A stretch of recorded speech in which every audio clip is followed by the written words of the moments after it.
That's right. I have wrestled with an alligator. I done tussled with a whale. I done handcuffed lightning, throw thunder in jail. You can't stop me. I'm going to win. It ain't about how hard you hit. It's about how hard you can get hit and keep moving forward. How much you can take and keep moving forward. I won't quit. I'll just keep getting stronger. Stronger? Stronger. I almost want Jeb to do the intro. Jeb, you should do the intro. I don't do intros. You do the intro. Okay. So we have Bryan Krahn here. I want to say, like, for the pump. So welcome to the pump. We I didn't give you a background on it, but basically, like, we're talking about like words that we used before this, which we won't get into. But the pump was just something that brought back nostalgia and lifting and like the old timers and actually working hard and getting big and eating food instead of calling it like these mini cuts and shit. So anyways, we're bringing back that, which is perfect because like that's essentially what you write about. The good old days and how fitness kind of sucks nowadays.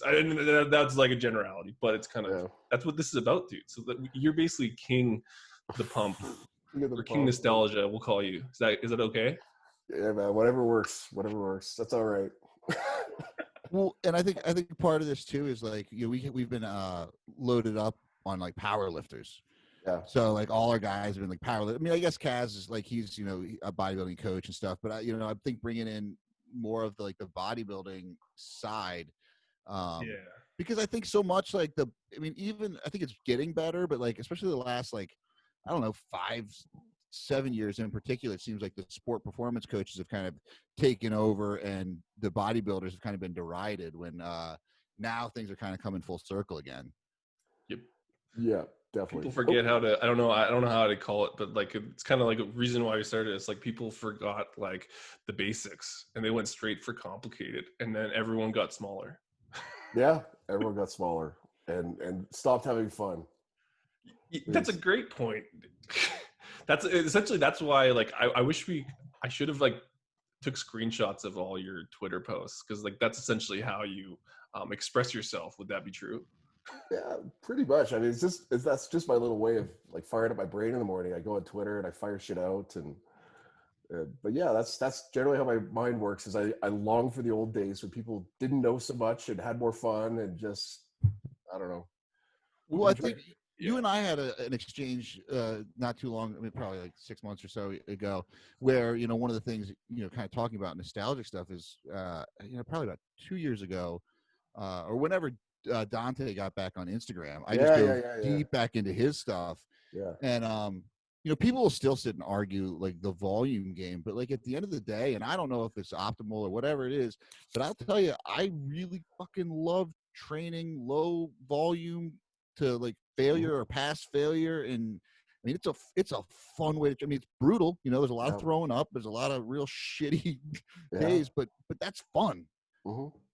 Oh yeah. Like that's, it's such a double-edged sword though. Cause I really believe that the more years you put in, the more you kind of have to train that way, especially to get big. Like you have to just do that lowest possible, but highest effort.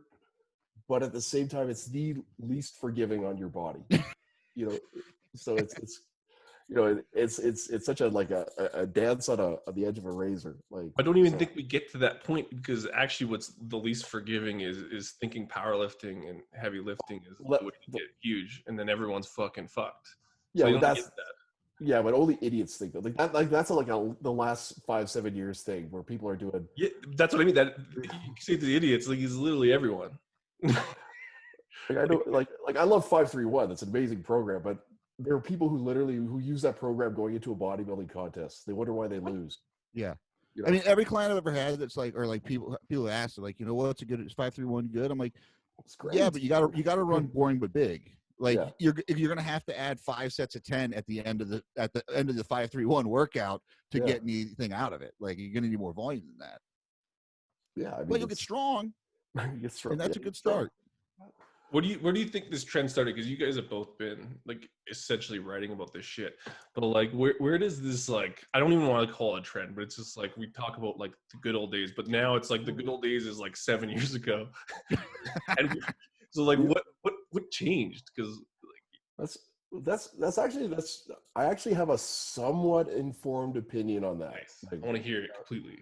So, because that's what, like, when I was like an assistant editor, not a main editor, but an assistant editor at T-Nation, like my job was I had to kind of help find articles for the site. Like I wasn't the head editor by any means, but I was helping, find articles and clean them up and get them to TC.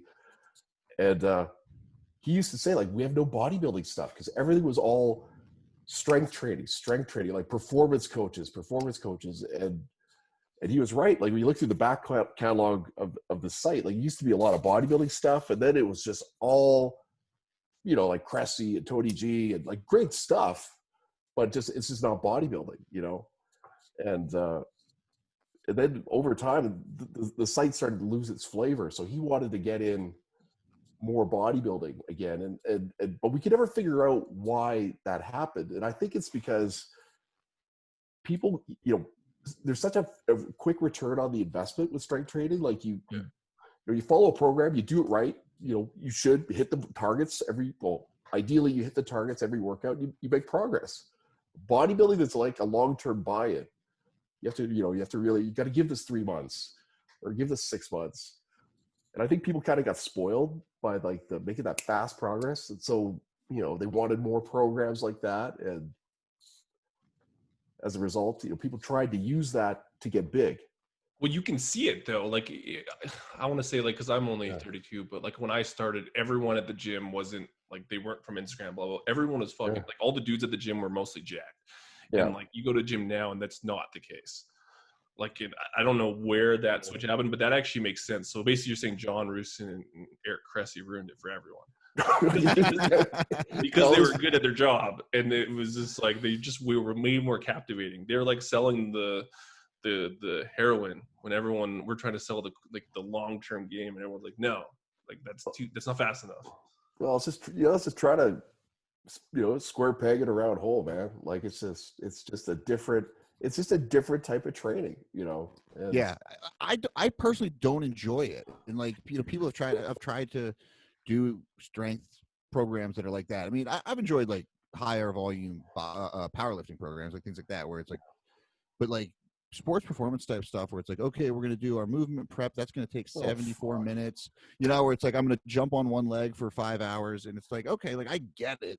Yeah. I get it, but I don't really care. Like I want bigger quads. Like give me a leg. And then, you get like, they'll be like, oh, the leg press is a useless machine or machines are useless. Yeah. And I'm like, every big guy, like after a certain point, like Dorian Yates moved to hack squats. Like, yeah, no, yeah, it's just, and a lot of it's just tunnel vision, man. You get in your echo chamber, and just, you do what your buddy does or what your favorite website does. And and like people aren't, are there even bodybuilding gyms anymore? Like that's where kind of. So like Edmonton, we're at. Well, you're from. So Edmonton and Calgary are pretty, and Edmonton more so, are pretty big in the fitness bodybuilding. So there actually is like two old school, like they literally bought old equipment to replicate like the 90s and shit. And so there is, but we have a lot of people here, so we have enough of a market to funnel that. But like in the city, they're gone. In the city, they're gone. I mean, mid cities there, and whatever 18th Street gym. Yeah, that's where I trained in New York. Yeah. So and it's good. It's good, but it's not like it's soft as fuck. Yeah. I mean, there's a couple of like we have a pretty strong powerlifting scene now because like Kevin Oak and Larry Wheels came up, and so that's big. But like otherwise, Bev's, and like I'm not driving an hour and a half back to the gym every day. Is that in Long Island, like Bev's? Yeah, it's like, but that's there or Jersey. You can go into Jersey. There's still some old school places. Yeah. But yeah, in the city, and I think that just comes with the cost of rent. I mean, it's just you can't afford it. Is the Jersey Shore? So like this is like off topic, kind of on topic, because like Jersey Shore was that show. But anyways, long story short, it was all the Guidos, like, but at least they were all jacked because they just wanted to be jacked because like that was the look, right? Is that still a thing? Like, do they still fucking hit weights? In New Jersey, that's been a thing for 50 years. But so like, that's never going to change. But that's what I mean. So they figured it out. Yeah, they lift because they don't. I mean, it's like it's a cultural thing, and it's a lot of like Italian, Puerto Rican, like dudes that are like short, good genetics, stocky. These dudes, they get jacked. Like dudes down there get jacked, and that's part of. I think it was a cultural thing. It's You know, now I read an article that was actually examining the like cultural and classist bias of training, and how in a lot of ways, like it's looked down upon to be bigger as like, oh, it's like blue collar, it's for, you know, dumb people. Whereas me doing endurance training, that's you know, if I do triathlons, that's what intellectuals do. That's what, and I don't know if it's really true, but it makes sense. For sure. Like, I don't know if it should be true, but it is true. Well, I think it's just to be really good at bodybuilding, like really good, it's got to be your life. And if it's your life, you either got a sponsor or like you don't have a job, like you don't have a real job. Like you have your couple clients a day, and you know, you jump out of cakes at gay birthday parties at night. Seriously, like now with like OnlyFans or whatever, I'm sure these dudes or whatever. Well, I think that maybe that will change the dynamic, because like I think you're right. Like there's not a lot of big people that are like that aren't pro that are rich or have good jobs. Like maybe we should look at that correlation. That wasn't in the article, was it? Well, you know what's funny is it's kind of like you said, like the birthday parties. I remember I was on Jay Ferrugia's forum, and this one guy said like about how like everyone's testosterone is low, and it's because pussification American, and all these like guys are just gay, and that's why they're small. I'm like, I want to bring you down to Chelsea in New York and see some of these dudes walking around that are about 260 and 6% body fat, and then let's talk about there's a testosterone or some kind of gay. Like these guys are all monsters. I know, that's such, you know, you're dealing with a fucking idiot when they start talking that, like, God, like the whole pussification and low T, and all these dudes are like assessing your endocrinology from, you know, how you fucking dress, or like it's just that's a sign of like a mental midget and a terrible physique all in one. You know, like just anyway, and yeah. I hear you about Steel Gym, Chelsea, Steel Gym. Steel jacked. Fuck. Most jacked, scariest gay dudes you'll ever see, man. And that's, I always joke, because I worked in the West Village. I was a hairdresser for years. And so, like, when you know, I'd get to work some mornings, and dudes would just still be up from the night before walking out. And it would just be like, especially like a Saturday morning, it was just monstrous dudes with their shirts off, just like walking the street like at 10 in the morning. And you'd be like, what is happening? So a lot of this is like, as we brought you on because you like make fun of this stuff. I don't even say make fun of it, but like you have your way of kind of calling stuff out. But like, could you imagine if some of these people that were actually like huge and like came into this corner of the fitness industry and started reading some of the shit that was produced, they'd be like, they would be way worse than you. They'd be like, this is the fitness industry that you're talking about? Yeah. What's going on here? I mean, I remember I saw this once. Like I was on a forum, and people were making fun of Ronnie Coleman because he didn't like, somebody asked him about the glycemic index. They're saying, Ronnie, why do you eat so much cream, whatever the fuck he eats, cream of rice or whatever. The glycemic index is so high, and he was like, what what is that, you know? And they were like, oh, he's so dumb, you know, he's so dumb. Well, meanwhile, he figured out that he doesn't need to know shit that doesn't matter. You know, he just has to get really good at the stuff that does matter. And he's also 8-time Mr. Olympia. And you're some, you know, pecker on an internet forum. Like, what I love about Ronnie is I was listening to him on Rogan, is he's also like super self-aware, though. He's like, I didn't have to do as many drugs or do, like, he's like, what do you say? He had like 22-inch arms natural, like when he was just like a regular dude. He's like, I was just big. Did they show the picture on him when he was on Rogan? Because Rogan kept trying to get to it, was like, no, what was your motivation? Like, you wanted? He's like, no, I wanted a free gym pass. Like he was, like he was just giving stuff, and he was so cheap that he's just like, yeah, like I got bigger because I get my gym pass. Like what?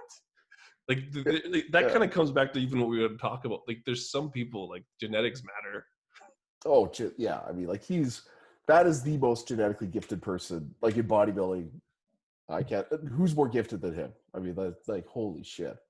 Well, and it's like crazy when you talk, like, because then you hear the stories about like, what's the dude, LeBron. Yeah. Who would just finish the bodybuilding season, then go on tour with the band for 8 months, not work out, and then jump in like 12 weeks out and gain 30 pounds into a show. Yeah. Well, yeah, just so gifted. I mean, you know, I think a lot of people have never really seen that in real life. You know, I've only seen it a few times, people that gifted and just watched what happens. And you're just like, you realize you're just dealing with no amount of drugs can, you know, it's something so God gifted that, you know, you just have to stand back and either hate it out of jealousy or just envy it. But yeah, well, I think that's what's so cool about body, because I was never like, I mean, I like, you know, as a kid, like Arnold and stuff. I never followed bodybuilding at all, and didn't really get interested in it until I got hurt lifting. Yeah. And I was like, all right, who are the guys who figured out how to work around being fucked up all the time? I'm like, okay, I'm gonna like this. And then I started like just reading more and more of the stuff, and I'm like, because, you know, people, I just think, again, they're derided, and it's this camp that's totally kind of pushed away from the rest of fitness. Like when I talk to bodybuilders about fit, they're like, what's the fitness? I don't know what that is. Well, that's why it's kind of funny, because it's like we're talking like I don't know, I say the fitness industry, but we're talking about this like corner. We can call it echo chamber, whatever, but like this extended network of fitness people. But like we even talked about how people have big heads about being famous in that circle. It's like this is literally like an unknown world. You ask any clients, no one knows the fuck our friends are, or even who we are. No one cares. Yeah. The bodybuilding circles, they have no idea either. But they arguably see better results. Way better. In terms of the stuff, because essentially a lot of people think fitness, they think, well, they're going to get shredded and like muscles and stuff. Like, we'll just generalize that. Like, those guys actually figured it out. Oh yeah, the few that I talk to that do kind of travel in the fitness circles on occasion, they just laugh. They're like, these people are fucking stupid. You know, and the worst are the ones who sort of, you know, they have a cursory understanding of steroids or whatever, and maybe they're the gurus, and they're the worst. Yeah. Like, you know, it's just, it's such sort of like CrossFit is so segmented, you know, it's so divided off, like bodybuilding and fitness. It's crazy. So how do we, like, because that's my thing, is like, these are the things that I want to see people understand more of, especially like the quote unquote evidence based. Because my whole reasoning is like the evidence usually just proves what bodybuilders have been doing for pretty much. Yeah. So like how do we kind of bring more, I guess, acceptance of these things as being not just having a high level of efficacy, but also just being a I guess different way to train. Like, just because something hasn't had 12 peer-reviewed studies on it, it doesn't make it not work. Well, I don't know. I just, at some point, fitness got really, you know, and I blame Alan Aragon for this. You know, like it got really condescending, and it got really kind of like making fun of people, and, you know, even if it's all out of good fun, you know, it's not that funny after a while. It kind of got this, you know, I'm not singling out Alan. There's a whole, like, that whole. Yeah, absolutely. You know what I like. I whatever. I'm just saying that the strong evidence. It's like the far left and far right. We'll just call it far evidence based. Yeah, like you'll have somebody who's doing something, and maybe it's not 100%. Maybe there's no evidence to support it, but they're doing it, and their buddy's doing it, and they're getting results, and then they get mocked. You know, oh, where's, you know, and they get PubMed over the head, you know, and it just creates division. And I've never been a fan of that. And you know.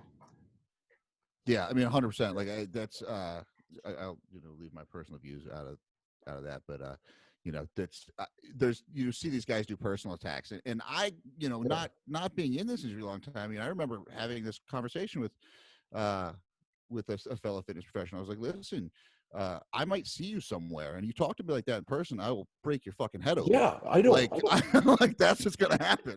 I know, and that's, I've always lived by. I'm kind of keep my powder dry online, because I'm always like, okay, I might run into this person, they might beat the shit out of me. Like, I'm always, you know, and that's used to be how men were. Like, we always kind of like, you know, I'll wait till I see this guy in person. You know, that's all gone now.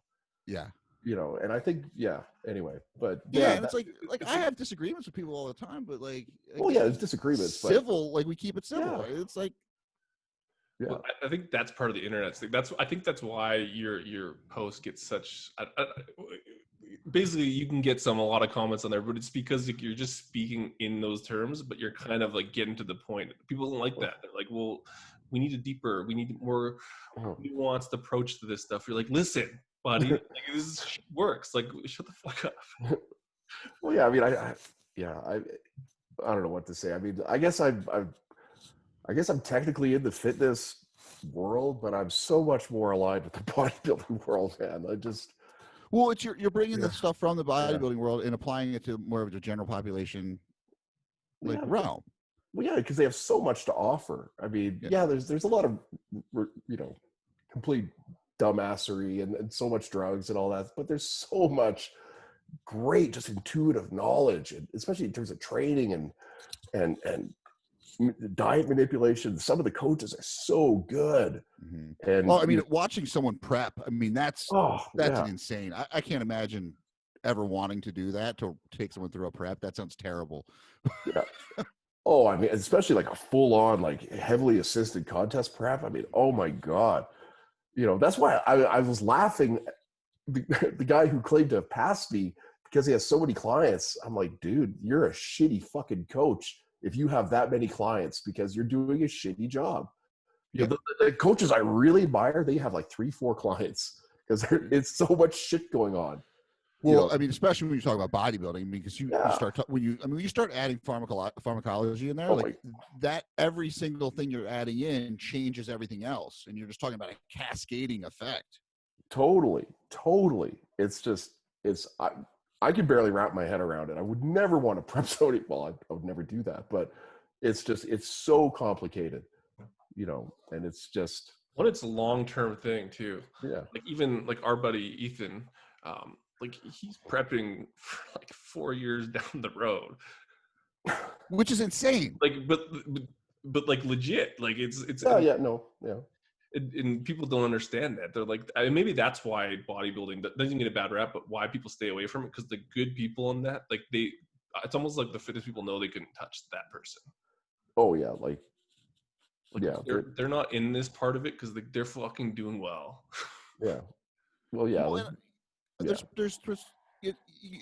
going to require a lot more for you to make a name for yourself and to make money in that world. I think anyone with an Instagram account and a funnel can make some money in the fitness world, because you're dealing with Gen Pop, and you can do almost anything and get results. Yeah, that's very true. If someone sticks with anything, especially if they're starting at like physically zero, if they do something that speaks to them and they stick with it, they're going to get results, and that makes you, now you're the man, you're the guru.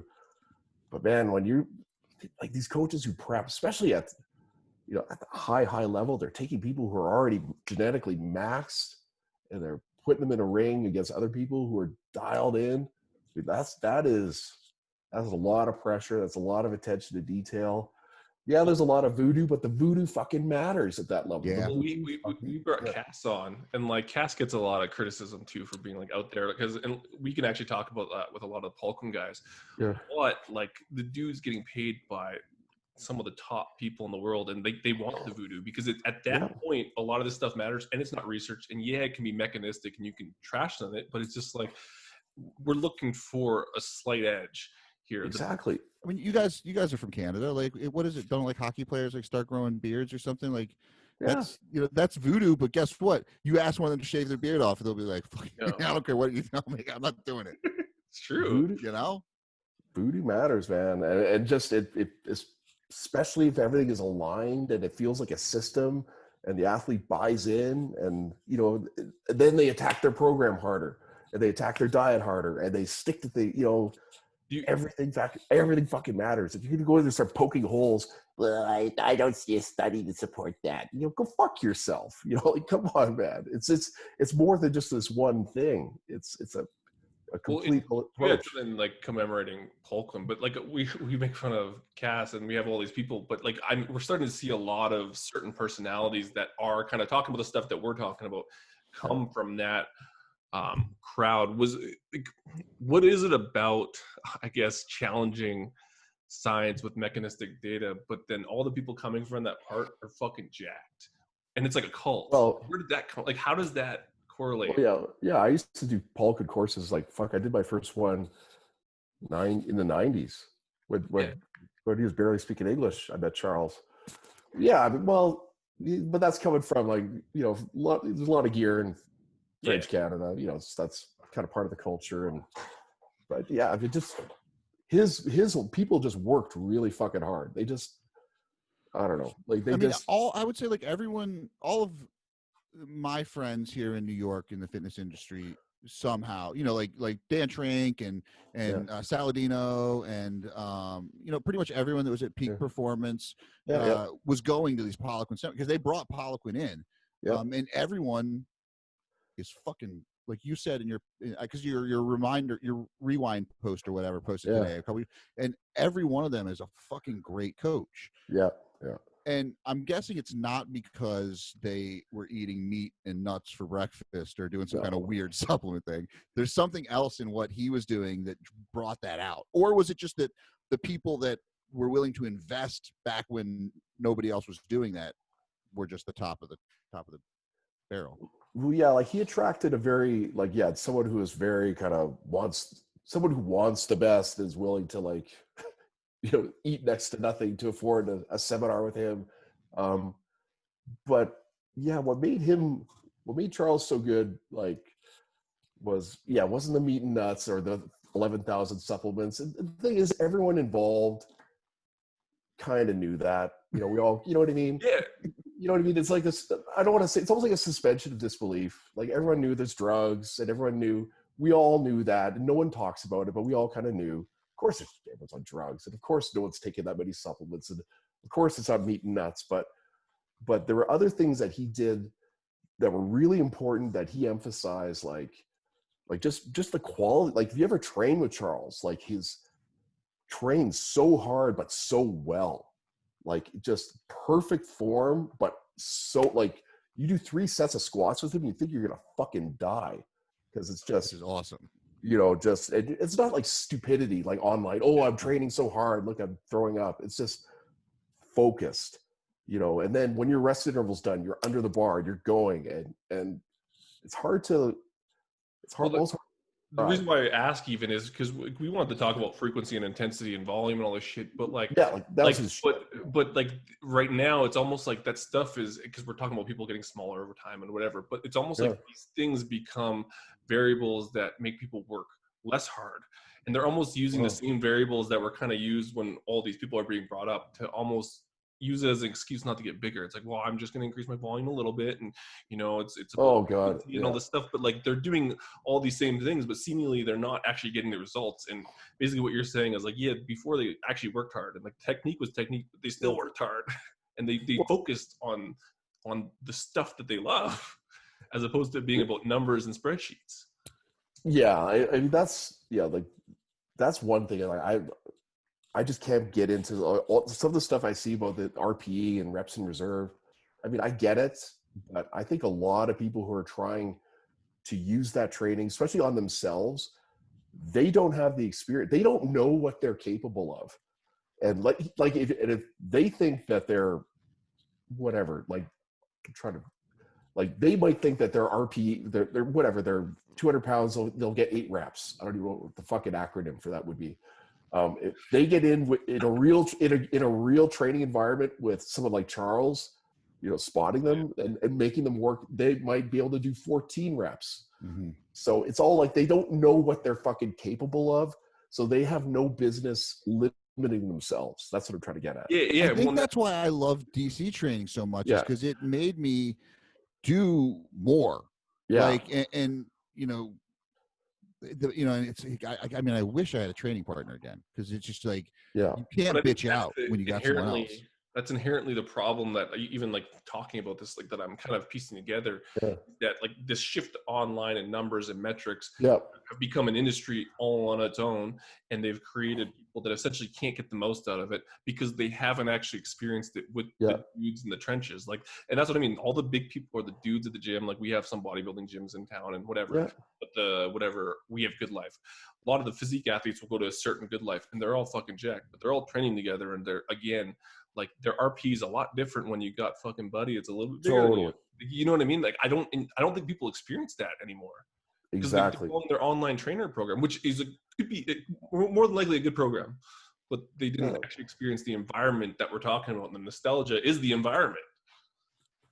Exactly. Like, if they don't have, like, you don't know what you are capable of until you're, in that kind of environment, and especially if you have a mentor pushing you and so you got that combination of like external pressure because of your ego, and you got a coach or a mentor pushing you, and you got that edge of like there's a competition coming, so you're giving that much more. Like that's when you figure out like what you're made of. So maybe when you do that a few years, then you're in a position where, okay, I'm gonna have 3 reps in reserve, because you know what your fucking limit is. Yeah.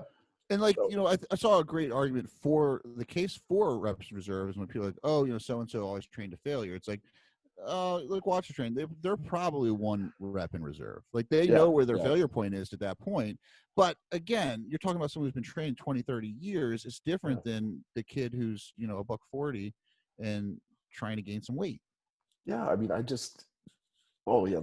people when they're young and they're just at it, just fucking work as hard as you can, do as much as you can. Like, but that's essentially our biggest gripe, or like what we're trying to solve, and like we'll eventually come out with it. Like Jeb and I always say we're going to promote our product or whatever, but like the density bodybuilding. But anyways, how do we create that without knowing full well that most of these people aren't going to go find that? And that's where it's kind of like density training has an argument, and kind of like why Pat Davidson mass stuff does well, or dog crap. Basically, like it's hard to find that line, but at least if you just go hard as fuck, you're at least more likely to work harder. Like that's. Well, yeah. I mean, the other thing is too, like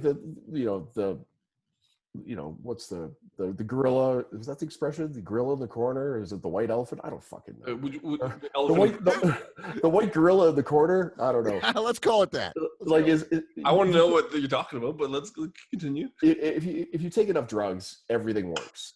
So that's the thing. It doesn't even have to be a lot of drugs. If you take even well, nowadays all these metric, I've seen TRT, what people are calling TRT. There's like 6 drugs. I'm like, dude. That's sport TRT. Like TRT plus, but that's the thing. Like if you take enough shit, the training program, it still matters. And I have this argument all the time. Training doesn't matter if you take enough shit. It's like, no, it's still. Bring up that meme. Did you ever see that meme? I don't know if Brian's into memes. Are you into memes? Do you scroll through your shit? No, fuck no. So there's this one with this weird fucking dude, and he just looks like an idiot. And there's this guy with a beard, so the manly man. And the one guy's like, I'd be bigger than you if I fucking did steroids. And then you see the head get closer, kind of staring him down. And the last one's like, then fucking do it. Yeah. But that's the thing. It's like you can't fucking say anything. You don't even have a clue. Yeah. Well, that's the other thing. There's like 2 schools of thought. Like some people think, if I it's always the natural people, like who are adamantly natural. That's all they fucking talk about. They also seem to know so much about drugs. You know what I mean? It's almost like they're like a closeted homosexual. Like they know so much about the gay subculture, but on the outside, they're whatever, running a church group. I don't know. We were basically talking about the gay subculture, so we're all married. Yeah, I know a lot. But yeah, so you have one group of people who think, well, everything is all drugs. It's all drugs. But then there's which isn't true, obviously, because genetics is the biggest thing, and time and putting in the work year after year, that's the biggest thing. But there's no denying if you take enough stuff, you'll get results on a program. So, because that's we know the one dude. I feel like the one dude in the world. So like Ryan, like he's been on the podcast. Anyways, he's like the one dude we know is natural for sure. And there's like blood work to prove. There's no way this dude did steroids. He's so much bigger than everyone. Yeah. But it's like his whole life is dedicated to it.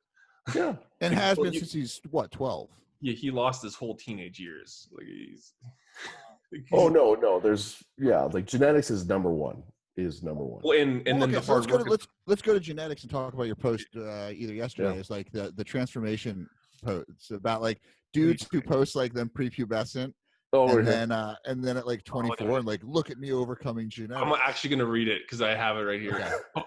But are these real Twitter posts too? Like, do you take a screenshot or do you have like a method where you go on like? I don't know how to do that. So okay. So this is legit, which is good. I actually like that because most people aren't actually on Twitter. They just like kind of fake do the Twitter. You're like, no, I can't do that. Posting pics of you as a skinny, untrained teen next to you today as a muscular, developed adult does not show you overcame bad genetics. It does show you don't understand gene expression or puberty. Yeah, I mean it's so, and of course I've seen ones where people will literally put up pics of themselves before puberty. You know, they're like, look at me, look at how shitty I look. You know, now look at me now. I'm 26 years old and I'm all jacked. It's just embarrassing. Like, is there anyone in specific, or would you hurt feelings? Like, because that had to have, like, that had to have been reminiscing in your mind for a while. No, well, I did time in the supplement industry, so I've seen that comes from the before and after things. Yeah. And I remember fucking Marla Duncan. You remember Marla Duncan? Probably before your time. They had her picture of before and after when she was fucking pregnant. Like she's like 9 months. Man. 9 months pregnant, and then when she's like competing at her next show, like it's like that whole kind of mentality. But well, so I bust my buddy, you might know Ben Johnson. I bust his nuts all the time because he has one of him like a chubby like 12-year-old, and then him at like 23. Like after that, I'm like, dude, what is this? And I always joke because my before and after is me at like 33, and then at like 40, and went from like I'm like 143. And the thing I always say is like, hey, so I gained all this muscle in my 30s. Clearly, I have really good genetics to gain muscle. My brothers, like I do the opposite. I'm like, look, not many people get to, put on 50 pounds of muscle in their 30s. Like you're like the only guy that likes and appreciates this world, and you didn't even start lifting till like what, 31? Yeah, like you're too busy. Oh, like 33 is when I first time I got like on a program. I got out of rehab and I was like, all right, I need to do something different. And it was like, boom. You had enough friends though so again, this goes back to the environment thing. You had enough friends that fucking set you straight. Like you didn't get caught up in the stuff that doesn't work. Yeah. Well, because the first thing I did is I got on Ferrugia's thing, and then started training with my training partner was Sean Hyson, and he was editing Muscle and Fitness and Men's Fitness, and Krahn, Sean. Yeah, so it was just like every training session was just like it was lifting and like just learning about everything. And well, I think that's what's missing. Like you want to talk about solutions to this stuff and all the stuff that we kind of make fun of, but a lot of it's like we have this training industry full of fitness trainers who like aren't even fucking good at the thing that they're doing. Like they didn't go through that experience. Like I think like the sick part of the people that can kind of combine both worlds, like they grew up kind of learning the hard way that all this stuff works and actually did it, and then they learned about the physiology and the biomechanics and whatever. Like those tend to be the ones that I tend to follow, but like there's not that many of them. Like I don't want to trash the whole industry, but well, the classic war is the people who are just marketers. They're just internet marketers. Then there's people like me who don't know anything about marketing, but we might know how to train, but we're poor because we don't know how to market, and we hate the marketing guys who passed us. Yeah. We hate the guys who passed us because they're making all this money and they don't know how to train and they've never trained anybody. And I used to kind of get in those wars. Now, I mean, it's kind of a little fun to to be completely honest. Like that's kind of like where we couldn't do it on the Fitness Devil is like get too kind of into it. But it's like I'm okay making fun of certain things, but at the end, I like the guys who've kind of done both. So like we've had Muscle Doc, like Jordan Shallow, but he's kind of from the Poliquin space. But like chiropractor, huge, Jack, did powerlifting, but he's also like kind of embraced the marketing side. He's like, listen, I know I look fucking stupid with my camera on my tripod, but he's like, I got to get in. This stuff works. Yeah. And so I appreciate that, but it's just like it's really I kind of like not liking that stuff too. If that I still I hate it. Like every time I'm filming an exercise, that's one of the reasons I built a gym in my house is because I hate being on a phone in a gym, and it's just 100%. And I don't judge people around me unless they're sitting on the equipment taking it. And I do too. I answer texts, I do my thing, but I just don't like it. I don't like being a center of attention, filming myself and now I'm doing a pullover and look at how I'm holding, it just doesn't click with me, but that's how you make money is, you create good content, and, you get your name out, solve people's problems, all that stuff. And people like, I'm with you. Like there's something like I always joke because Dean and I have the same coach, and I'm probably the worst client ever because he's like, hey, you know, if you get some videos this week, I can look at them. I was like, yeah, sure. Never happens because I'm like, no, I'm training. I don't feel like setting my phone up or doing whatever. Like I got to get there and get it done, and then I'll roll out. I don't know. There's some, I don't know. I haven't liked, maybe I would like Jordan in person if I saw him doing it, but like, I haven't seen anyone that's been filming and like have a filmer that I want to follow. Like every time it's like someone, I'm like, that dude has a way too big of an ego. He needs to be way bigger. I'm like, what the fuck's he doing? Yeah, Jordan's huge though and strong, and that's what I mean. I see very little Jordans around, like because I think that the people that are, we'll just say big, but the people who know shit, they feel kind of uncomfortable filming themselves in the gym.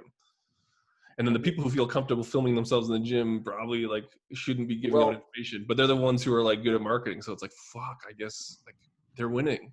Well, that's exactly it, because the people feel uncomfortable filming themselves, being the center of attention. They know enough to know that in the grand scheme of things, their physique is pretty shitty, and they wouldn't, you know what I mean? And they don't really know that much. And there's people who know way more, and they're kind of a little self-conscious being the center of attention.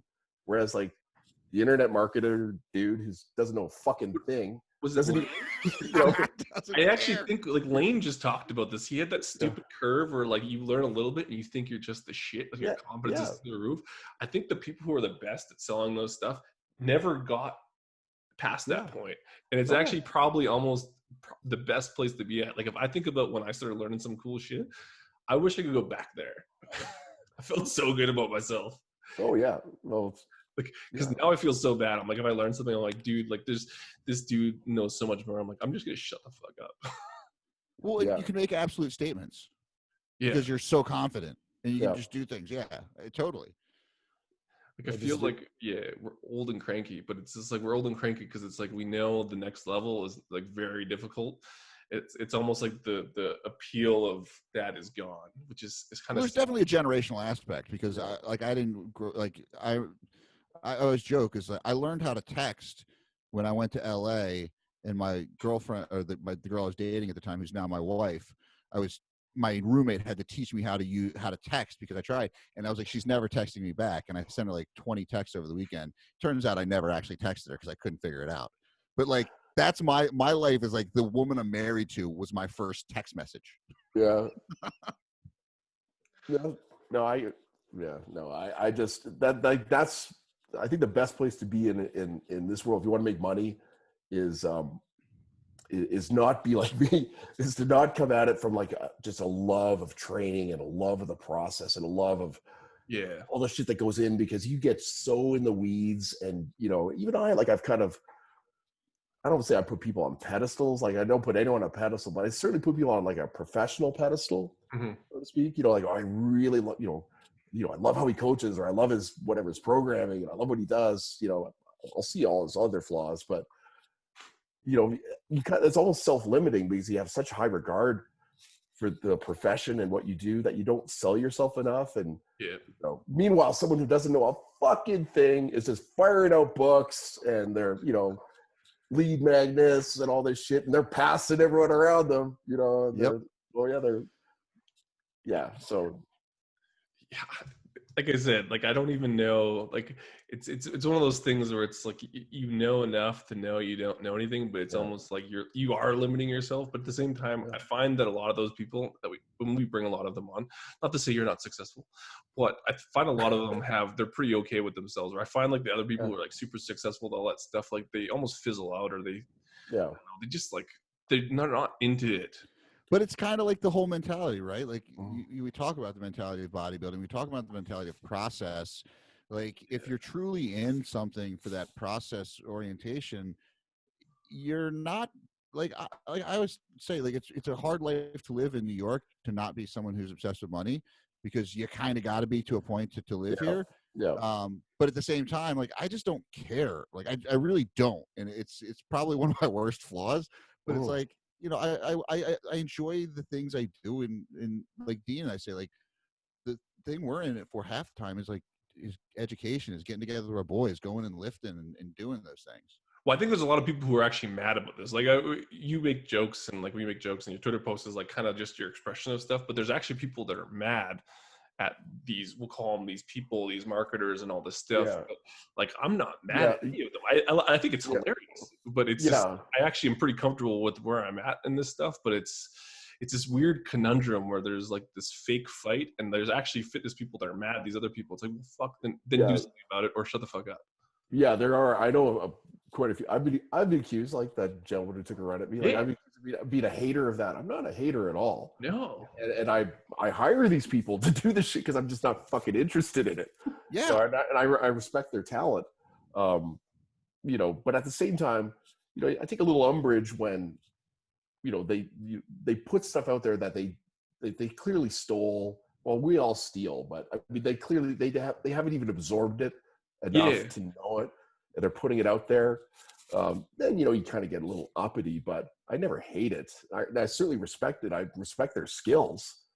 You know, and people who could do both, that's the, you know, that's the ultimate. You could be really legit at training and coaching and the process, and also, you know, all the fucking funnels. That's my go-to word too, all the fucking funnels. Well, that's kind of where it'll be something else at some point, but that is kind of the game. Yeah, that's the game, you know.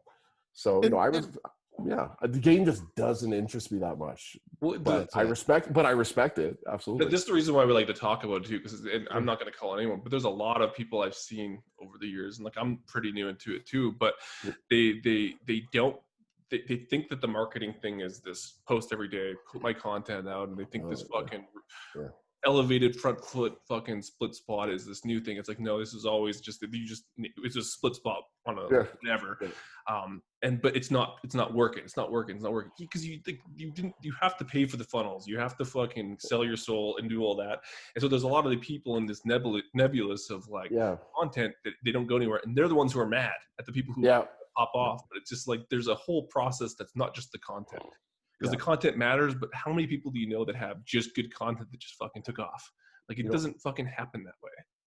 I know a couple of very, very good trainers, coaches who sell life insurance now, or another, you know, and they have they probably had great content when they put it out. It's just like no one gives a shit. No one gives a fuck, man. You got to get eyeballs on your shit. So, but that's the thing. You could do both. You could be, I think everyone has one side that's their passion, you know, and maybe you outsource out or whatever, or slowly learn the other side.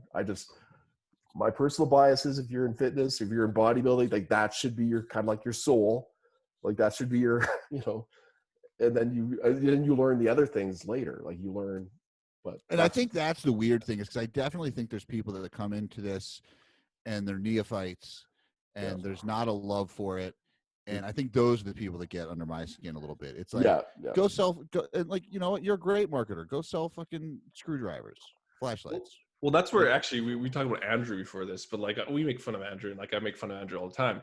But like Andrew is like really in terms of the fitness industry, Andrew's like really into it, into the exercises, into all this stuff. I'm okay with that, even though I don't want to be Andrew.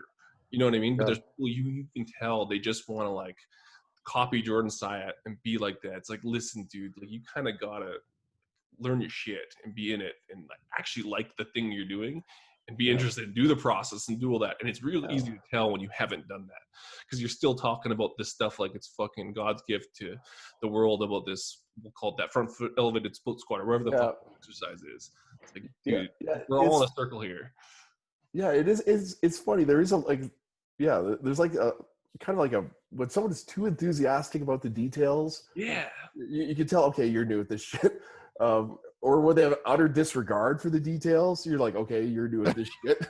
You know, it's kind of like, you know, it's kind of like this sweet spot where I don't know, like you know what you're talking about, but you don't have to always talk about it. I don't know. We even run into it with our crowd of friends, because we'll call it the Pat Davidson crowd, but there's this whole thing where Pat goes on ramps and talks about front foot elevated, front loaded stuff. Anyway, stuff that's been done. But then there's a lot of people who like see that and kind of have that like those new eyes on it and think it's the new best thing. And almost like it's like that is part of the process. But this dude to put it out like did the work, put the process in, loves this, it's broken it down.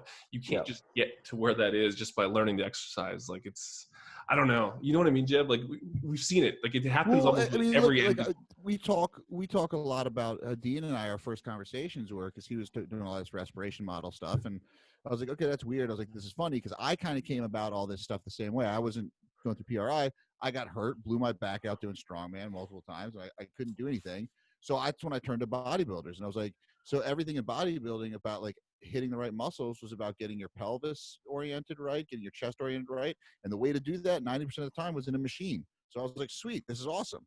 And it was just a way that it was what these guys have been doing forever just because it worked. And then now there's this whole model of like, you know, clinical model that was doing it. I was like, okay, this is, you know, it makes sense. If you're trying to get lats, you need to have. Well, and there's this point, like you talk about the over enthusiasm and like trying to put out good content that never takes off. But a lot of it, and some of it will be called, the people who don't do it, what's it called?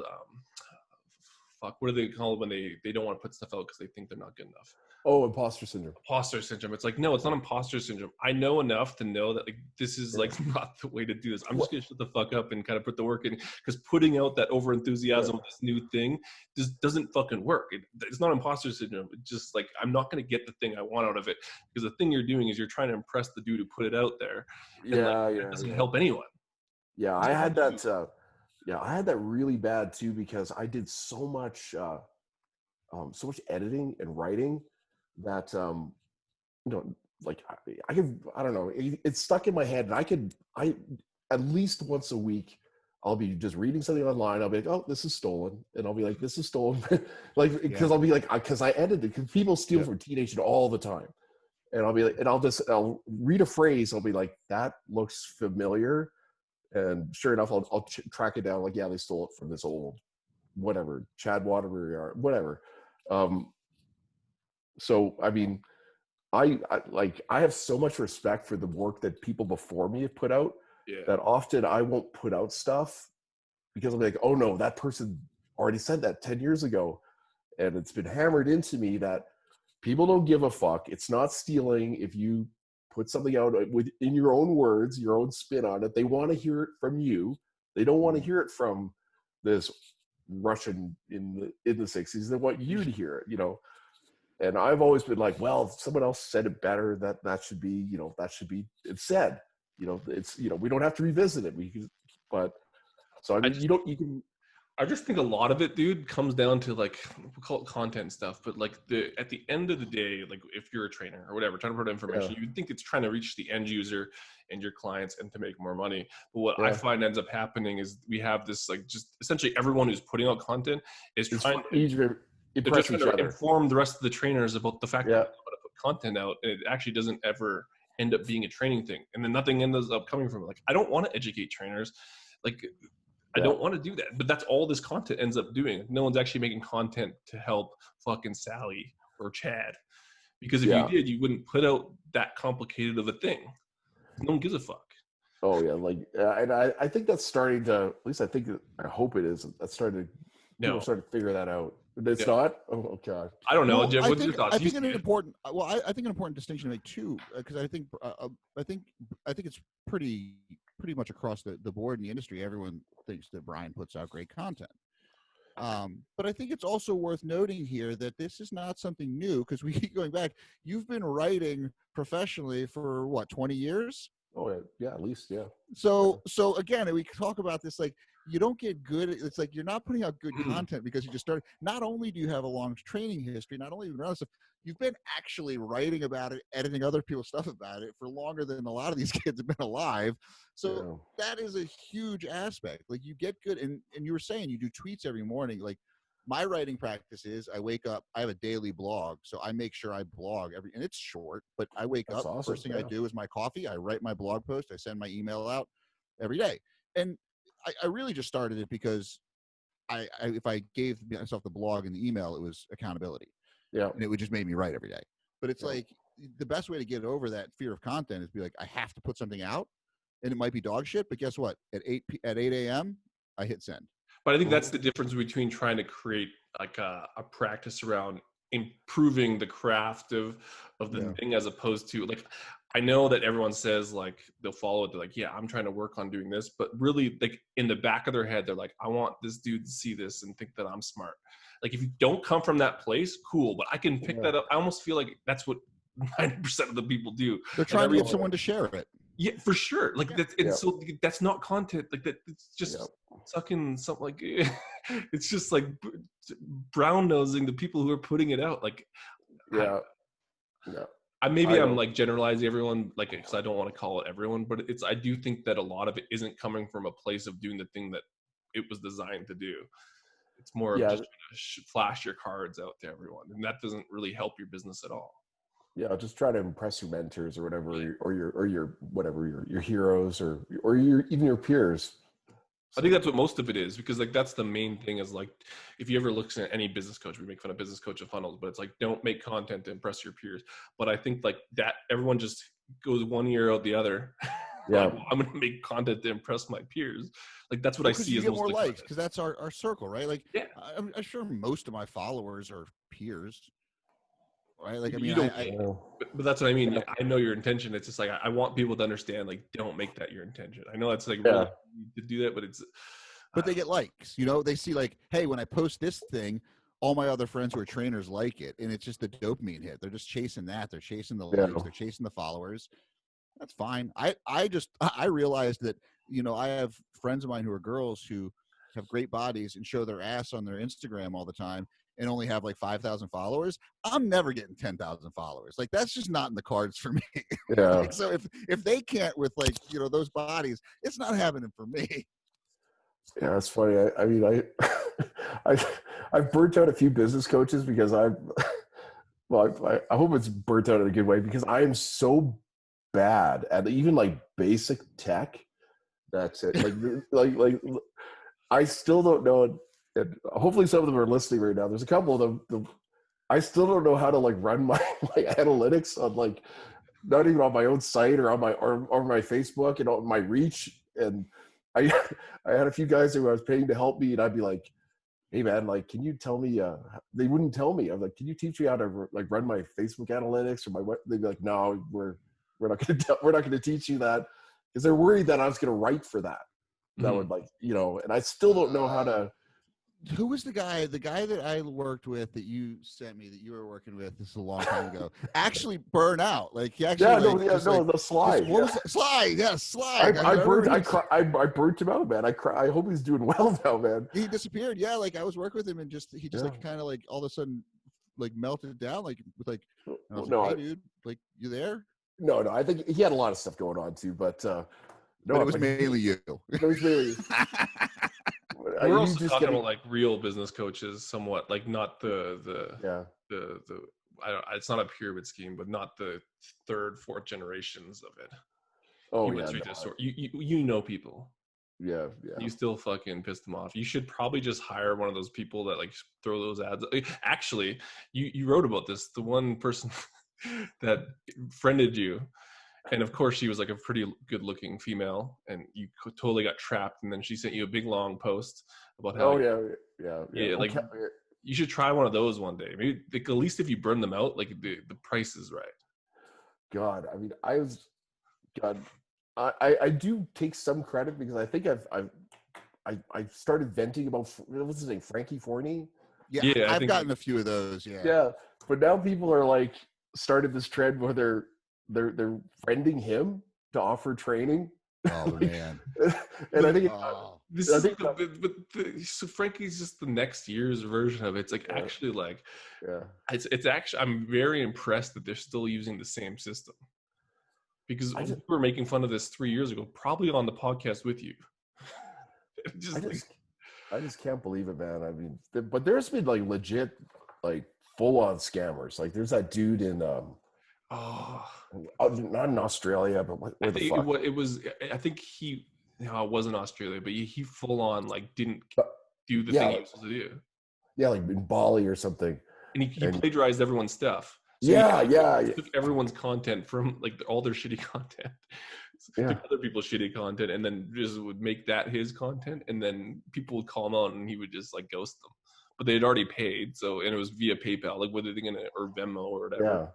And I think, and I think the reason he lived in, I'm speculating, but like, I think it's Bali or Indonesia or some shit. Like, there's no way you could ever get, you could never go after him. And anyway, but yeah. It's just, how does that work? Like, how do you like read that message where someone's basically like low key calling you a piece of shit and you suck at your job, and then you end up paying them to do their course? Like, does that work? Well, it obviously works because they're doing it, but like the poor, they don't do that. Well, I know. I mean, hey man, I'm always paying somebody to help me. I mean, I think there's so much that you can do. Yeah. You know, there's just so many different rabbit holes you can run down that you need someone. Well, at least I've always needed someone just to help me with the basic stuff and to remind me to focus on just writing and coaching. Well, and I think sometimes just to have that objective eye, because a lot of times you just get caught you're in the weeds and you can't really see everything that's going on. I mean, I pay people for calls all the time. I was like, hey man, let me pick your brain. Let me, Oh, that's different. Like I still pay bodybuilding coaches all the time. Yeah. Like I'll jump on, we always talk about my friend Kyle Dobbs. Of course, he fought me on it. But just like, I was just like, hey, I just want an hour to talk to you and just like get you to kind of just talk me through this. Cause I'm stuck. But I think that's the important thing of the network, right? Like that's the value of all this stuff we're kind of making fun of. Like, there's definitely people out there that do add value, and luckily we're all old enough and experienced enough that we can actually parse out who is well, for the most part, who is providing a decent service. Yeah. One part of it is like the way you look. Like, we can go full fucking circle. Like, if you have a decent bench press, you put the work in.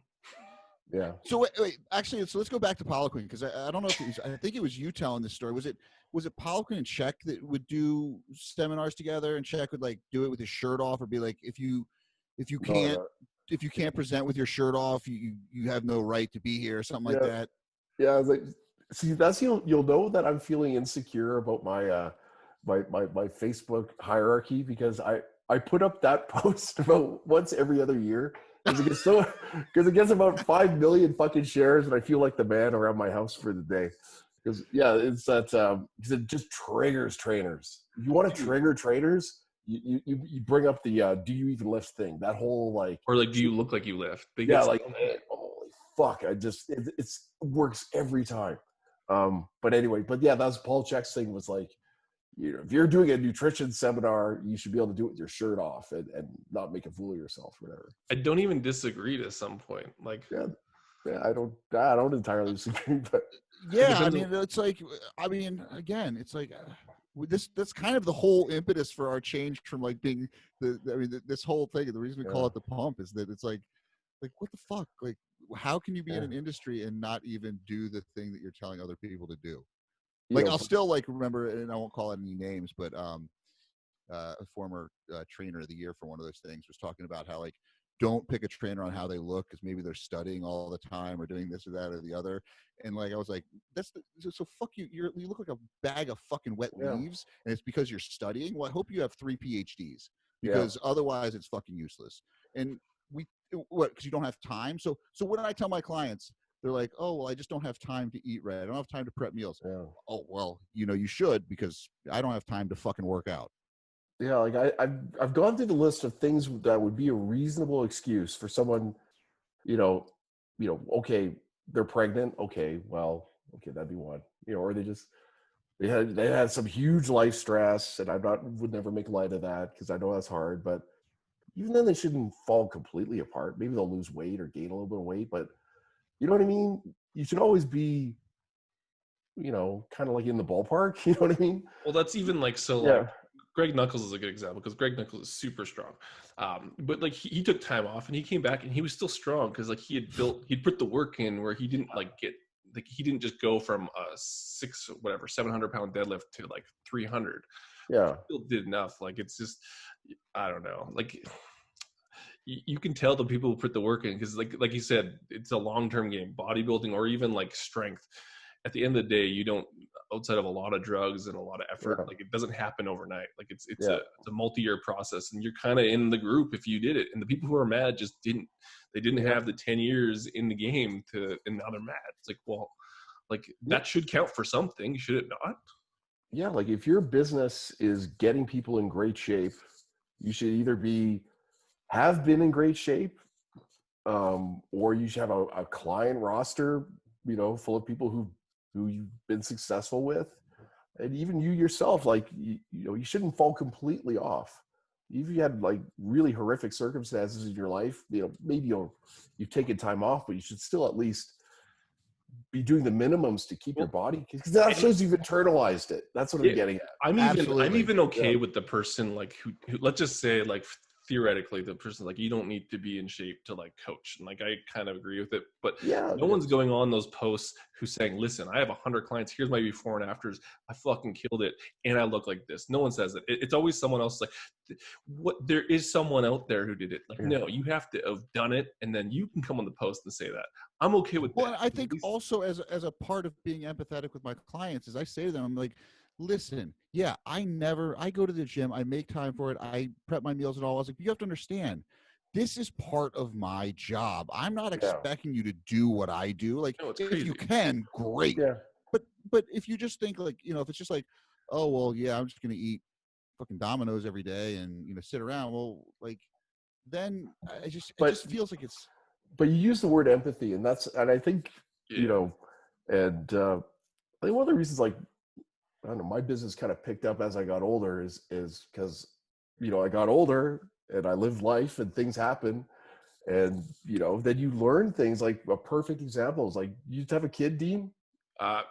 January. Oh, January. Okay. Well, okay. Then anyway, I'll ask you about how your diet is. Because holy fuck, told me the whole spiel. I have enough people who I feel like have done it right. Who were like, yeah, dude, it's done. Like, it's not done, but it's just like harder. I was cocky going in, man, because I had, like you, I'd heard all this shit, and I was like, you know what, I kind of prepared for it, and I'm like, all right, and then you have this moment in your life is just such, you're like, it's not like you're eating shit, but it's just. You just view the world differently, and you just want to, you want to eat, you want to eat chips with your kid, and not chips, but whatever, man. You just want to be with your kid, and you just look at the life really different. You have to kind of, I don't know. There's a good 3 months, where but then when you have that wisdom and you know that going in, you're cool with it. It's not quite as stressful, and then you come out, and all of a sudden you're training hard again, and your kid's a little bit older, and. So, I mean, you have to kind of go through these things in life to get the perspective and suffer the wounds, and then you can kind of coach it. I guess that's what I'm getting at. Yeah. Well, Jim's already told me. Like, I've actually had Deb said, like, dude, you're making all this fun. Like, dude, Dean has the first like 12 years mapped out. He's strategized it. Nothing's gonna go wrong. He's gonna keep her off social media. He's got the whole thing planned out. I'm like, I don't have kids, but I'm cracking up. Like, I have a feeling this whole plan's gonna go to shit in about 3 days. I've already reduced my workout volume, so he doesn't deadlift anymore. Doesn't deadlift anymore. I stopped posting on social media. Like, I'm already like doing all the things so that I can stay in shape. That was just essentially what it came down to. I think everyone's like trying to figure out how to make their business grow. I'm like, listen, I know it's over. I'm giving up on social media. Like, that's out. Yeah. Because I make money at my job, doing nutrition coaching, so I don't need to fucking post. And anyways, it's just. I feel like I said, I think like you can make that post every 2 years, even going back to what we're talking about. You make that post every 2 years because it's still fucking true.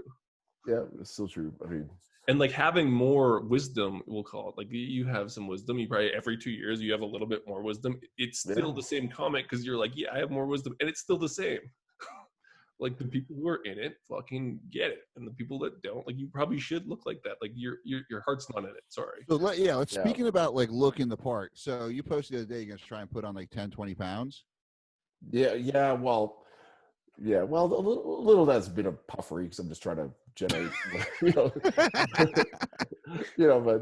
but yeah, I mean, I can't train my lower body right now, so I'm like, I'm going all in on upper body, and in classic social media, I feel that somehow that's interesting to the world, so I might as well put that out there. Like, who gives a fuck, like. But here's the thing: is because like everyone says, you know, after 40, you just got to maintain it. Like, you can't try to gain weight. And like, I mean, I've had some fun though. I mean, I was in a surplus for like, on and off for 2.5 years, and it's been a lot. I mean, it was not fun. I take that back. It's been horrible because I'm not anymore. So now I can pretend like it was. But it's like, yeah, I'm 42, and you know, is it the most efficient use of time for someone who's 42? Probably not. But hey, it's fun. Yeah. No, it's like, that's one of my biggest peeves. And people think that there's all this physiological change that occurs. And you'll see this, this is how you get lean after 40. This is how you get shredded after 40. It's such bullshit, because that's not what changes. What changes is your the way you view the world. And obviously, if you have any type of life, like your responsibilities. And, and when you have children, you don't have to be told to pull back on things. It's just, you want to spend more time with your kid. You just don't want to be, fucking around on the internet reading about bullshit. But at the same, it's like that, those are the things that change, like your amount of time that you have, the amount of, stress that you have, the amount of sleep that you get. So that's how you use that to adjust your programming. But it's one of my biggest peeves is people think, how should I change my volume now that I'm over 40? It's just like, well, what's your life like right now? Because that's what's changing things, not so much your age. Yeah. Well, it's like, so we joke because we came back, like going to Costa Rica, Dee and I were both in a pretty heavy surplus, and life was normal because we went down there in March, and I couldn't gain weight. It's like I kept adding calories. And for me, every time I add calories, for sure my movement went up. I was just walking more, doing more. And it was like I couldn't gain weight. We go to Costa Rica, come back, it's COVID. And it was it was like I was like, couldn't get over 205, and I was hovering between 200, 205. Within a couple months, I'm 215. It was just like boom, because I stopped moving, and I was like, this is the key. This is the key. Well, that Nanodrol, I mean, well, no, I mean, well, COVID, man, that was, I thought having a kid was disruptive. Holy shit, was COVID, that was just, like it completely changes your patterns. It changes your stress. It changes, like, the whole world is stress. You got that fucking president of the United States is creating a lot of stress. Well, in New York, because I came back, like literally flew back when things were starting to shut down. My wife was in Atlanta. We both flew back. We're like, okay. And then to see New York just stop. Yeah, that's insane. You just stopped. And it was like, okay, like this is a weird thing. It's like the world, because it feels like the world is just over. And for me, I'm lucky I have a private studio, so I can go in and still lift and like get some lifts. Like if I hadn't had that, I don't know what I would have done. Well, I mean, like I was still building my gym at the time, but even then, like, I just lost the motivation because just I don't know. It was just, I found that really kind of not disconcerting, but I'm still kind of figuring out why, I got so off my game. Even though I saw, I was still making, had an income, a roof over my head, I had a little bit of weights, and I had enough but I completely shut down for months with COVID. I think there's just so much disruption. And again, I think probably having a kid adds a whole element to the fear of the future. Like for me, it's like, my wife and I were fine. We'll figure it out. I was more disrupted by the kid. But basically, I actually got super strong during COVID, at least initially. So like I was trying to go max out. Anyways, I got up to like 675 on a deadlift. Long story short is the next week I found out Andrew is pregnant. Yeah. I just stopped deadlifting. I was like, I'm done. That was disruptive. I was like, I can't focus on strength anymore. Like my life is a wreck. Because before I thought COVID was sweet because I already had the gym built. Like I have a fucking, I had all my studio. I have $20,000 in equipment. So it was like sick. I was like, like I'm in the bunker. The kids are disruptive. But either way, like that change and shift, I'm starting to, so that would be the wisdom part. But I think like nothing really changed, but everything changed. But the principles of training are still the same. The logistics of life just changed, which I think a lot of people don't think about because they're still worried about this specific program or like these hormones that happen when you're 40. It's like the same shit works. Hormones aren't that complicated. Like, no, it's not. I mean, but although, I mean, what the bigger reality check was me, then I tore my fucking Achilles. That's an old man injury that really pissed me off. But you do that? Like, you actually tore it? Like, I don't even remember that. Yeah, I tore it playing with my damn kid. Yeah. Well, he was like running into the streets. I was like, sprinted, big air quotes, sprinted after him, felt it pop. And now I can't train lower body. So I'll be, That's but what that was from? Damn. Yeah. But anyway, like those are things that I find as you get older, you deal with more of that. Like you deal with more of these, just these freak shit. Like all of a sudden something pops and you're like, wow, okay, Well, it's just like for me, it's like going through phases because of jiu-jitsu. It's like, well, I'm not going to be bench pressing for the next 3 months because someone just got me in a weird Americana, or like, it's just like little things like that, which I think also is kind of as a coach, as a programmer, as someone who works in nutrition or education, it can be a blessing in that, like, you're like, okay, like I have to get creative.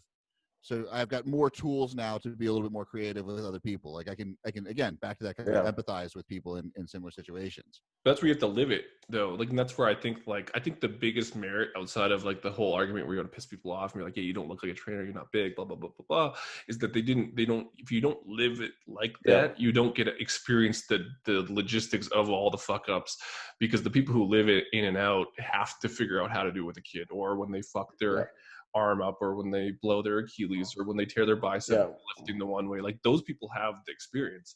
Is the people who look like they lifted, and also the people who look like they've been through the ringer with that stuff. Like, those are the guys I want to listen to, especially the ones that have come out on top and are giving the information, because I don't want to listen to someone who, like, I know for a fact doesn't know. Well, yeah, if somebody's, a little bit older and they got a kid or two and, they've got whatever, they're not, they're still hustling, they're still working, and they're jacked. They've figured some stuff out, man. Like they've, hopefully higher percentage that they know some more shit. I don't know, in my opinion. Yeah, like hopefully they're a decent father. Like everyone's still figuring out. There's no super fathers, but it's a learning process no matter what you're doing. But if you got all that shit going out and you're staying on top of things, like you've got some wisdom to pass along. You might not even know it that you've got wisdom to pass along. But it's kind of like people who think that everything is like, oh, just add 25 grams of carbs a day. Like they think that the body works like that. Like that everything is so. We had a podcast with Mike T. Nelson, like we were on his talking about nutrition stuff, but it was just like we could have ripped on it for like an hour on that stuff. It's like all these people who just took PN and they're like, yeah, I'm gonna pick up some clients, put some content out, and like whatever. It's just take 20 grams of carbs. Like you just need to adjust your macros. Like you sort of, but then there's like the actual like life experience stuff and logistics. Like it doesn't work like that. Yeah. And honestly, those extra 100 calories probably won't make a difference anyways, because there's such a fucking range if they even count it right. Like again, but those are the things that you learn by doing. You can't. It's real easy to say like the 20 grams of carbs matters. Is also everyone who's done it knows that like none of that shit matters. With real people, anyways. With real people, yeah. Well, again, it's like we talk about like being stuck at weight, trying to gain weight, and it's like. Add, and then it's like, well, geez, like it must be just keep moving, because like nothing's happening. Like I'm just like stuck, and now I'm full. Well, I'm almost glad I did that like year and a half worth of like my 4,400 surplus, because I logistically I didn't eat very well. Like it was like I had pizza and shit because I was just like, how do I get more food in? And then I was like, hey, I get it now. Not that I didn't get it before. I didn't talk about that shit about gaining muscle and all that stuff because I didn't actually try to put on muscle. And now that I like kind of have done that, like try to put on, I put on 20 pounds, but I think we did the ultrasound. It was like about 8 pounds of muscle. So a year and a half for 8 pounds of muscle after not doing any of that, but it was like awful. And then people were like, yeah, like I'm just going to start this program. I'm going to put a lot of muscle. That's why I gained weight. It wasn't because of the calories. Like, no, honestly, you can't do that. Like no one can do that. Yeah, people have really oversimplified that process. Like, oh, just add 250 grams or add 250 calories a day, and just as if the body works like that, man. As if it's just like you have to have everything pointing in the right direction, man. You have no holes in your game. Like, you have to have your training, your rest, and if you're on drugs, you have to have everything. Boom, It doesn't work like that. I think that's what amazes me so much, and I think that's like why I like following some of these like just massive bodybuilders, because to me, like I know people say maybe aesthetically they're not the best or whatever, but like to me, I'm just so enthralled with anyone who can manage, I don't care how much drugs, like how much, genetics, anyone who can manage to get that big and just eat that much, and like just the amount of shitting that you do, like for a guy like me who's eating 3,500 or 4,000 calories, like these guys, I'm like, I just can't imagine what that life is like. Oh, the amount of, and just the, God, eating gets so fucking old. Well, that's why I think it's good. I think it's good to go through it because like we're at, like we'll just say we all kind of got a little bit bigger and stuff, and we kind of went through it, and we did like cooking phase and all this stuff. Like that's like the minimum to that, and we hated it. I think you need to experience that so you just know how far away you actually are from like actually being big, and then you can kind of comment on it. And again, that's why I don't like I love when you make posts like that, because it's like I know that I suck. And oh God! And these people like just think it's that easy. It's like, listen, dude, like this is not easy at all. Well, and now that I actually have a much better idea how to get big, and I'm like, closer to 50 than I am 40, and I think about all those years when I was like 21, 22, and I was that fucking idiot who's like, well, you got to stay lean, just like, why didn't I when I was 20, 21? Just eat and like overeat and get big and take the right stuff and just get big and hold it and not get fat, but get a little fucking fat. Work as a bouncer. No one gives a shit when you're that age. And just hold it until I was about 25, 26, and then take a year and bring it down. Then I could be sitting, 235, pretty lean, but I didn't do that. And I could try to do it now a little bit, but then always in the back of my mind, there's like, oh, your blood pressure. It's a different game. It's a totally different game. It's like, I'm only 32. I got a headache. I'm definitely having a stroke. Yeah, totally. Totally. I feel the same way, and I'm only 32 because I was like, damn, like I wasted all this time trying to be a 198 powerlifter to get my strength up, and like it took me 4 months to even start gaining weight because everything just kept up regulating with my calories, and I'm like, damn, like I made my body not want to gain weight, and now I want to gain muscle. I was like, I have to literally commit the next 10 years to it. I don't want to do that. So now we're here, and now we're gonna pretty much look like we're gonna look like. And to get any bigger than that, like we know it's going to take the whole year's worth of effort. So it's kind of. Well, if I had a kid coming in January, I'd be like, okay, well, was it 2021? It's like 2021, that's going to be kind of a maintenance year. Yeah.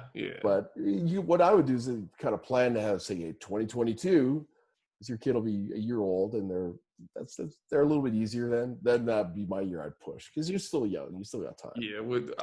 So like I feel like I'm a little bit like I kind of have a good understanding. I did exactly like I'm already cut down to 2 days a week lifting, and I got jiu-jitsu, but I went from like my 5 to 6 days a week. I'm at 2, and I'm like I'm just gonna maintain because I know like it's not that hard to maintain. You just got to try hard 2 days and. Yeah. But I would not. If you're your age and you're talking about maintaining for life, I think that's fucking bullshit. I think I won't do that. Yeah, I think that's. You better. I'm hanging up right now if that's your attitude. I'm 42, and every year I'm like, I'm not gonna bulk. I'm not gonna bulk. I'm training twice a day. It's winter. My wife's like, stop. Look, I got one wheel and I'm training twice a day. I'm like fighting workouts because my kid's in daycare now. So I got the time. You literally like, we don't need daycare. You like work at home online. You're like, yeah, I need to go to the gym. So we need to find some extra money here. So That's right, man. Okay, cool. Where do people, I don't know. I ask you this every time. Where do people find you? Where's the place that they go and like get their feelings hurt by Bryan? I don't hurt people's feelings, man. I get attacked. I'm a victim in all this. I'm a victim. You're just a smart writer, so you know how to cover your angles when you're right. It's the best. Like that's what I'll call it. Cover my ass. Yeah. Bryankrahn.com. BRYANKRAHN.com. Also on Facebook. Also on Twitter, Instagram. But and we need you to get a client from this because like you made this passive aggressive comment saying like you don't get any fucking clout for these podcasts, and maybe we'll get you on. If I was doing this for clients, I'd do this for I think that's what everyone thinks about podcasts. They like think like we're offering like the podcast people like think that they're like helping create content and they're going to help their clients. Like, it's not how it works. I just do it to talk to people that do the same job as me. That's all we're doing it for. Well, that's the realization. Like, I think if you can get to that point, like, you're in a way happier place to kind of like let loose a little bit. Because if you think your podcast, anyways, there's not any podcast in the fitness industry making that much money. Is that what, was there a time that people did this for money? Like, I think everyone thinks it's gonna. I think if I'm being honest, like I think a lot of people get into it thinking it's gonna. The same reason why they think making content every day is gonna make like they're gonna make $1 million somehow with the notoriety. Where I knew that coming in is not gonna happen. Like is there a fitness content? Is there a fitness podcast that makes money? I know that's probably not the way to ask. Yeah, like the Ben Greenfields, like maybe like the top 10 people, but it's. But you have to start selling stuff. I think Ferrugia does pretty well. Yeah, because if you can get to the point where you're making advertising, but I think it's really hard now unless you've built a following and started a podcast.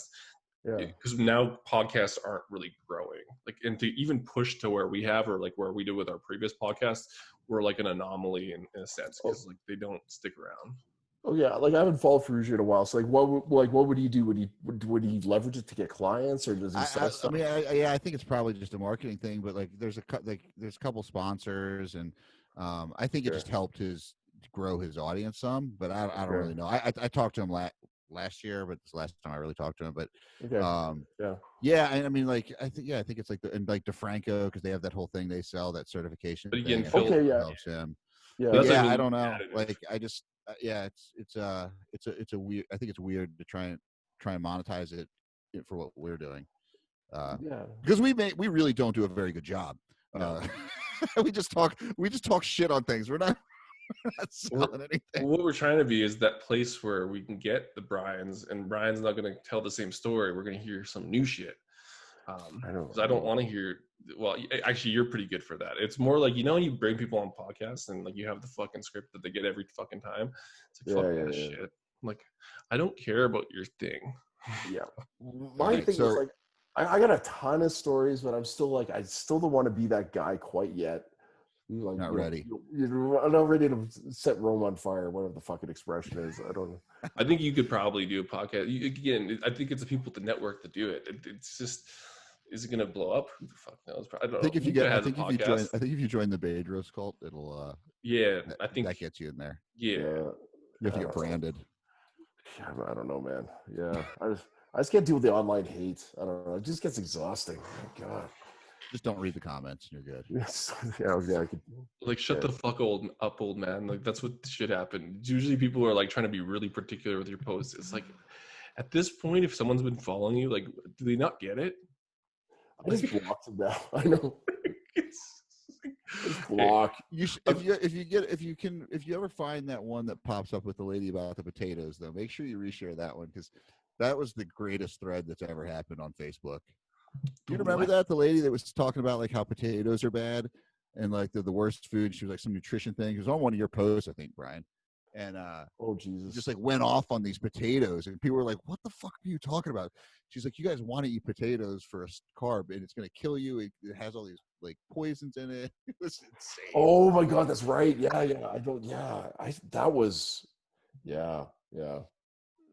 Glory of the internet. You know what? Before I leave you, basically, you've kind of gotten to that fitness realm where you get crazy saying stuff on your posts. We're not there yet, so I'm like, and I don't even know if I want to push there. Like, I don't know what benefit that has to me other than stress. By the sounds, it's brought me no joy.